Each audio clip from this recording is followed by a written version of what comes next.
Bus routes are back. For more than a year, parents in Cy-Fair ISD have pushed to get school buses reinstated, worried about their kids' safety. Yeah, and you can see why. Several students have been hit and injured while walking to school. Amanda Henderson has been on this story for months, pushing to get solutions for these families. Amanda? Yeah, you know, it's been a real big back and forth. They're thrilled, though, that things are back to the way they were 2 years ago. They're back to the status quo. Harris County commissioners also working to install area sidewalks. But now the big question is if these bus routes are here to stay.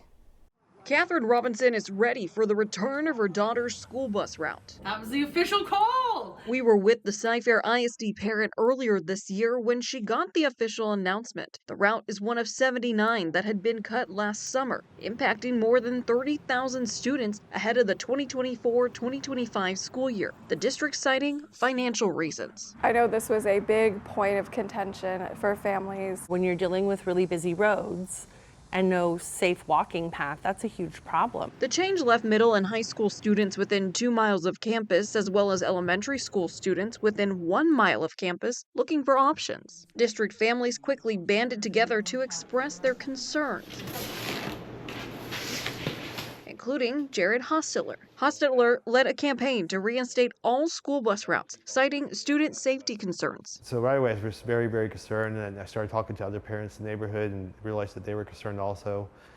And then when I started realizing that other neighborhoods were having even worse walks than ours. KHOU 11 has reported extensively on children being hit and injured while trying to get to and from school. Harris County Commissioners Tom Ramsey and Leslie Briones even got sidewalks put in on several roads that previously didn't have any. Because you can't have children going out there in danger, getting hit by cars on the way to school. CFISD tells us the bus routes are here to stay for the 2025-2026 school year, thanks to a pay increase for drivers. They also say they're actively recruiting qualified people to drive buses. You also said, you know, I'm lucky I'm in a position to take my child to school. Not everybody's in that position. We were fortunate that we had options to kind of split that burden up with another parent.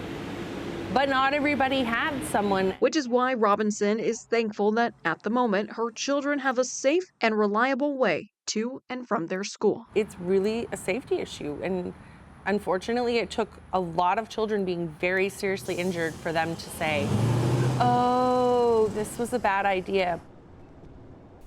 Yeah, while these routes are here to stay for this school year, that starts next week, of course, so everybody's getting ready for that. There's a lot of questions about whether these bus routes are going to stay for the following school year because of the budget concerns that have already been expressed by some of the trustees even before this school year got over. So there's going to be a lot more questions to be had. Interesting to me, we right or now, we do a lot of stories about parents having a concern about something, but it doesn't often lead to the change that they want. But in this case, wow. Yeah, they fought and they got it. And a lot of them were surprised that they got it. Right. And that's been something we've been covering as well. But again, they say in part because of the bus drivers getting a raise, that helped them to be able to have more availability for routes. Well, we've got to get kids to school safely every morning for sure. And so we certainly understand the parents' concerns. Glad that at least for this year they've got this problem solved. Yeah, absolutely. And coming up on KHOU 11 Plus, obviously we're going to address a lot more things, including if there's any answers to whether those school buses will be back next year as well. We'll see you on the stream. Thank you so much, Amanda. Let's turn it over to Jen with our problems on the road. Yeah, I've got my hands full. Lots of